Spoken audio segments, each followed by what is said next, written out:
Hi friends, welcome back. तो आज का हमारा वीडियो है बिना चुनाव लड़े आखिर कैसे किया इस आदमी ने 50 साल मुंबई पर राज। बाल ठाकरे। वाह। तो इससे पहले इस वीडियो को शुरू करें, please subscribe to our channel और नोटिफिकेशन के बेल आइकन को क्लिक करें जिससे आपको हमारे नए वीडियोस के नोटिफिकेशन मिले। अगर आपको वीडियो पसंद आए प्लीज लाइक एंड शेयर। चलिए शुरू करते हैं।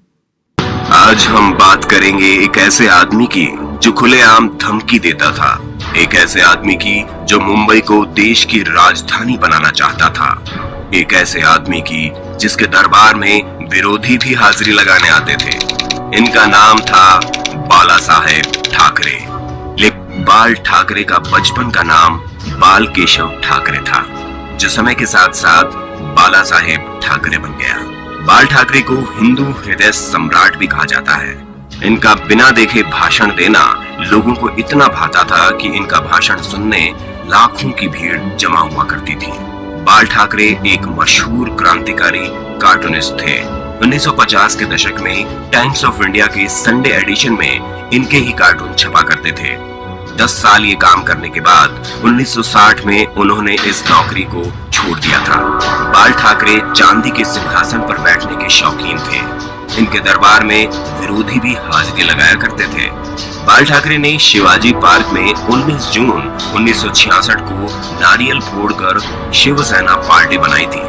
बाल ठाकरे ने 1980 के आसपास मुसलमानों के बारे में कहा था कि ये कैंसर की तरह फैलते जा रहे हैं, देश को इनसे बचाया जाना चाहिए। महाराष्ट्र में बिहारियों के खिलाफ 1960 और 1970 के दशक में लुंगी हटाओ पुंगी बचाओ अभियान चलाया गया था। बाल ठाकरे ने अपने समाचार पत्र के फ्रंट पेज पर भी लिखा था कि एक बिहारी 100 बीमारी। बाल ठाकरे कभी भी किसी से मिलने नहीं जाते थे। जिसको उनसे मिलना होता था वो खुद उनके घर आता था। भारत की बड़ी बड़ी हस्तियां बियर पीने और उनसे मिलने उनके घर आती थी। बाल ठाकरे अपने भाषणों में हिटलर और श्रीलंका के आतंकी संगठन लिट्टे की खूब तारीफ किया करते थे। बाल ठाकरे ने अपनी मौत से 2 महीने पहले कहा था कि आर्मी मेरे हवाले कर दो, मैं देश को 1 महीने में ठीक कर दूंगा। बाल ठाकरे को सिगार, व्हाइट वाइन इत्यादि पीने का शौक था। 1995 में बाल ठाकरे को दिल का दौरा आया था, जिसके बाद उन्होंने पाइप पीनी छोड़ दी थी।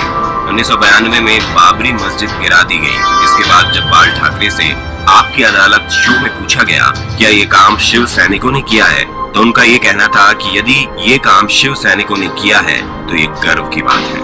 1990 के करीब जब आतंकवादियों ने अमरनाथ यात्रा बंद करने की धमकी देते हुए कहा था कि जो अमरनाथ जाएगा वो वापस नहीं आएगा, तब बाल ठाकरे ने अपने बयान में कहा था कि हज जाने वाली 99% फ्लाइट मुंबई एयरपोर्ट से जाती है। देखते हैं कि यहाँ से कोई यात्री मक्का मदीना कैसे जाता है। इससे अगले दिन से ही अमरनाथ यात्रा शुरू हो गई। मरने के बाद बाल ठाकरे को 21 तोपों की सलामी दी गई थी, जबकि वो ना तो मुख्यमंत्री थे और ना ही सांसद। ऐसा रुतबा था बाल ठाकरे का। 17 नवंबर 2012 को बाला साहेब ठाकरे का निधन हो गया था। इस दिन मुंबई बंद था। करीब 5 लाख लोग इनकी अंतिम यात्रा में शामिल हुए थे। तो आज की वीडियो में बस इतना ही। काफी मैं कहूँगा भड़कीला वीडियो है ये, और जिस तरीके से वीडियो बनाया गया है मैं डायरेक्टली उस पर बिलीव नहीं करता। और मैं ये कहूँगा कि हर एक के अपने जो होते हैं थॉट्स होते हैं। नॉर्मली जो है ये कहा जाता है और मैं भी मानता हूँ कि डेमोक्रेसी जो है वो एक बेटर तरीका है। और डेमोक्रेसी में ये होता है कि आप चूज़ करते हैं गवर्नमेंट को, तो सही है। यहाँ पे डेमोक्रेसी थी, लोगों ने चूज़ किया और लोगों ने जो है उस पार्टी को चूज़ किया और फिर पार्टी का हेड जो है हेड बन जाता है। अब फ़र्क ये होता है कि यूएसए में ऐसा नहीं होता। आप जो हैं वोट डालते हैं प्रेसिडेंट को डायरेक्टली, मतलब जब एक्चुअल वोटिंग होती है तो आप जब वोट डालने जाते हैं, जैसे अभी होने वाले हैं, तो आप प्रेसिडेंट जो है उसे चुनाव में खड़े होना पड़ता है और डिबेट करना पड़ता है। उसमें ऐसा गेम नहीं होता कि आप जो है किसी पार्टी को जिता दीजिए फिर पार्टी डिसाइड करेगी कौन बनेगा, या पार्टी पहले से बता देगी हमारा हेड ये है तो ये बनेगा। तो ऐसा नहीं होता, वो थोड़ा डायरेक्ट होता है कि आपको लड़ना पड़ेगा चुनाव। मगर मेरे ख्याल से ये वीडियो जो है चुनाव के बारे में नहीं है। ये चुनाव जो है उनके स्टाइल के बारे में भी नहीं है, ये रियली ये वीडियो है कि क्या अच्छे काम किए थे। तो मैं उस तरीके से देखना चाहूँगा इस वीडियो को कि बाल ठाकरे जी ने कौन से अच्छे काम किए थे और उस वक्त जो है उसके अलावा किसी और तरीके से काम नहीं किया जा सकता था। मतलब जिस तरीके से टेररिस्ट से डील किया जा रहा है, बिल्कुल ठीक डील किया, क्योंकि आप डील कर रहे हैं एक टेररिस्ट से। और कुछ कमेंट्स ऐसे हैं जो मैं कहूँगा कि वो सेक्युलर नहीं है, और सेक्युलर मेरे ख्याल से होने चाहिए, क्योंकि इंडिया जो है एक सेक्युलर कंट्री है। मगर पॉइंट ये है कि उनका कॉन्टेक्स्ट अलग था। तो ये जितने भी वीडियोस होते हैं ये सही कॉन्टेक्स्ट में नहीं बताते। जब ये आपकी अदालत में आए थे तब इन्होंने अपने खुद ही बताया था कॉन्टेक्स्ट, उससे आपको पता चलता है कि जो कर रहे थे सही कर रहे थे।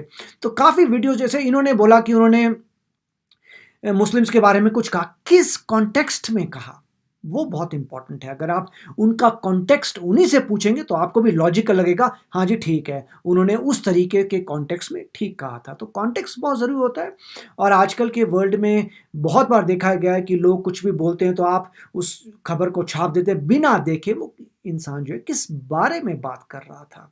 तो मैं तो ये कहूँगा कि आप जो आपकी अदालत है उसमें उनका देखिए, और उससे जब वो खुद एक्सप्लेन कर रहे हैं तब आपको लॉजिकल लगेगा वो क्या कह रहे हैं, कि किस तरीके से वो चाहते थे अपनी ज़िंदगी और किस तरीके से उन्होंने अपनी ज़िंदगी जी है। और उन्होंने काफ़ी अच्छे कार्य किए हैं, और मतलब मैं कहूँगा कि बहुत अच्छा काम किया, क्योंकि वो खुद ही कहते थे कि देखो भाई, इतनी अगर गुंडागर्दी है मेरे स्टेट में या मुंबई में, इतनी अगर प्रॉब्लम्स हैं तो मेरे पास एक ही तरीका था उसे सॉल्व करने का। तो ठीक कह रहे हैं।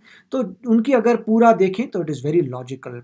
और इसमें जो है इन्होंने जो है मेरे ख्याल से 3 मिनट में जो भी जल्दी दिखा दिया, तो मुझे उसमें लग रहा था कि शायद ये कोई बायोग्राफी आ रही है या मूवी आ रही है, मुझे पता नहीं चला। क्योंकि जो एक सीन था जिसमें वो नमस्कार कर रहे हैं, मुझे लगा कोई एक्टर कर रहा है, हो सकता है मैं गलत भी हो सकता हूँ, तो मुझे पता नहीं। आप बताइए कि कुछ रील बन रही है, कोई फिल्म बन रही है, कोई बायोग्राफी बन रही है, या क्या बन रहा है उनके नाम पे, मुझे ज़्यादा आइडिया नहीं है। मगर मैं डेफिनेटली कहूँगा कि उनमें डेफिनेटली एक लीडर में दम होना चाहिए। तो बाल ठाकरे जी में दम था, और जो भी हालात थे उसमें उन्होंने सोच रखा था कि यही तरीका आगे बढ़ने का, तो वो भी अच्छी बात थी कि और उन्होंने कई बात अच्छी कही थी कि अगर हम हिंदू हैं तो हम गर्व से बोलेंगे हिंदू भी, बहुत अच्छी बात है, आप क्यों नहीं बोलोगे, आप जो आपका रिलीजन है आप गर्व से बोलिए।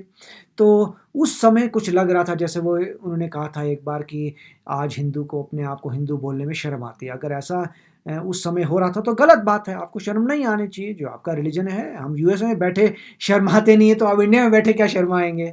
हम तो मतलब यहाँ पे धड़क्के से बोलते हैं कि जो हमारा रिलीजन है जो उखाड़ना है उखाड़ लो भैया, हमारा रिलीजन तो कभी चेंज नहीं हो सकता। तो इसी तरीके से है कि लोगों को प्राउडली बोलना चाहिए जो अपना रिलीजन है। मगर मैं यही कहूँगा कि आप पूरा कॉन्टेक्स्ट देखिए, और कई मतलब काफ़ी जो बाल ठाकरे जी ने आंदोलन किए थे वो बहुत अच्छे थे, बहुत ही नाइस थे, और उन्हें काफ़ी प्रोग्रेस भी लेके आए थे। हाँ, उनका स्टाइल थोड़ा स्ट्रॉन्ग था। वो स्ट्रॉन्ग इसलिए स्टाइल था क्योंकि अगर आपका ओपोनेंट भी स्ट्रॉन्ग है, अगर आपके अब इसी बात पे लोग बोलेंगे कि योगी जी का भी स्टाइल गलत है, ऐसा कैसे हो सकता है। योगी जी भी, जो भी अगर आपको नज़र आ जाए लीडर जो थोड़ा स्ट्रॉन्ग है, जो थोड़े स्ट्रेंथ से डील करना चाहता है गलत लोगों से, तो आप उसको जो है अच्छे लाइट में देखना चाहिए कि वो भी अच्छी बात है कि आप स्ट्रेंथ से डील कर रहे हैं जो आपके स्टेट में और आपके एरिया में प्रॉब्लम है।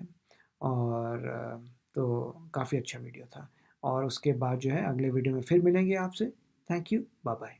तो अगर आप मेरे इस चैनल पे नए हो तो जल्दी से सब्सक्राइब के बटन को हिट करो और बेल आइकन को क्लिक करो, ताकि आपको मेरा जब नया वीडियो मैं लगाऊं आपको उसके बारे में जल्दी से पता चल जाए।